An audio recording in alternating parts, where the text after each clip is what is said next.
સારવાર કરાવવા ભારત આવેલા 9 બાંગ્લાદેશી નાગરિકો સાથે કોલકાતાની આ હોટલમાં શું થયું હતું?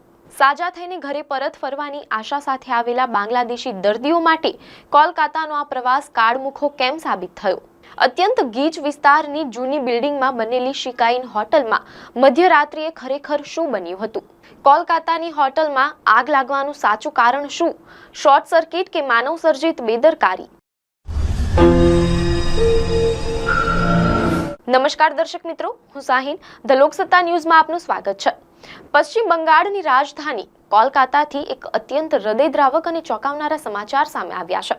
પોતાના સ્વાસ્થ્યની સારવાર કરાવવાની આશા સાથે પાડોશી દેશ બાંગ્લાદેશથી ભારત આવેલા દર્દીઓ અને તેમના સ્વજનો માટે બુધવારની વહેલી સવાર કાળમુખી સાબિત થઈ છે.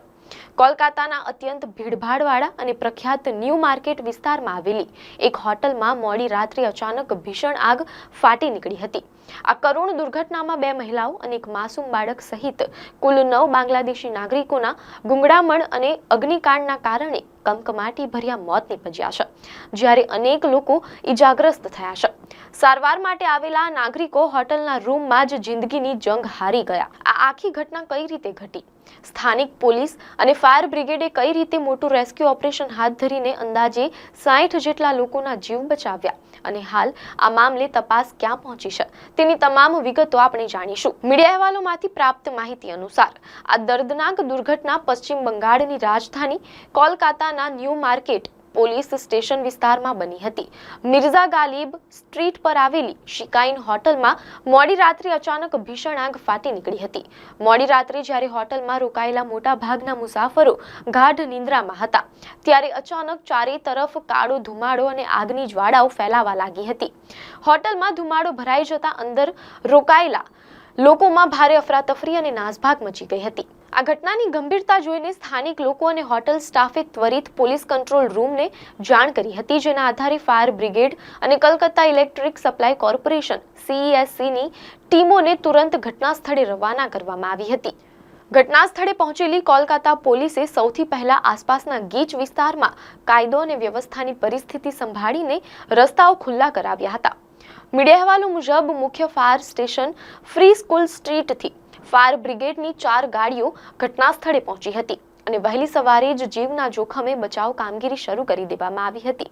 ફાયર ફાઇટર્સ અને રેસ્ક્યુ ટીમે ભારે જહેમત બાદ હોટલ બિલ્ડિંગની અંદર ફસાયેલા આશરે 60 જેટલા મુસાફરોને સુરક્ષિત રીતે બહાર કાઢવામાં મોટી સફળતા મેળવી હતી. જો કે બચાવ કામગીરી દરમિયાન હોટલના વિવિધ રૂમમાંથી 2 મહિલાઓ અને એક બાળક સહિત કુલ 9 લોકો ગંભીર રીતે બેભાન અવસ્થામાં મળી આવ્યા હતા. રેસ્ક્યુ ટીમે આ તમામ લોકોને તાત્કાલિક સારવાર અર્થે નજીકની મેડિકલ કોલેજ એન્ડ હોસ્પિટલમાં ખસેડ્યા હતા, પરંતુ હોસ્પિટલ પહોંચતા જ તબીબોએ તપાસ બાદ આ તમામ 9 બાંગ્લાદેશી નાગરિકોને મૃત જાહેર કર્યા હતા.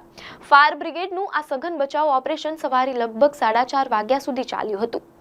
મીડિયા અહેવાલો અનુસાર ફાયર ડિપાર્ટમેન્ટ અને પોલીસ અધિકારીઓએ તપાસ બાદ સ્પષ્ટ કર્યું છે કે મૃત્યુ પામેલા તમામ 9 નાગરિકો પાડોશી દેશ બાંગ્લાદેશના રહેવાસી હતા. તેઓ પોતાના પરિવારજનો કે પોતાની બીમારીઓની સારવાર અર્થે કોલકાતા આવ્યા હતા અને આ હોટલમાં રોકાયા હતા.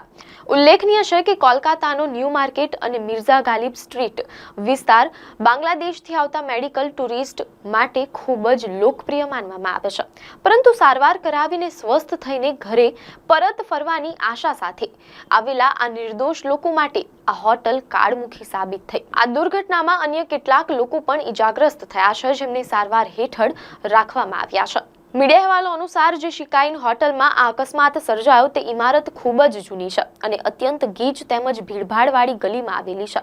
આગ પર સંપૂર્ણ કાબુ મેળવી લેવાયો છે, પરંતુ આગ લાગવાનું ચોક્કસ કારણ હજુ સુધી જાણી શકાયું નથી. મામલાની ગંભીરતાને ધ્યાનમાં રાખીને કોલકાતા પોલીસે કાર્યવાહી કરતા હોટલ સ્ટાફના 2 કર્મચારીઓની અટકાયત કરી છે અને તેમની આકરા પાણીએ પૂછપરછ શરૂ કરી છે.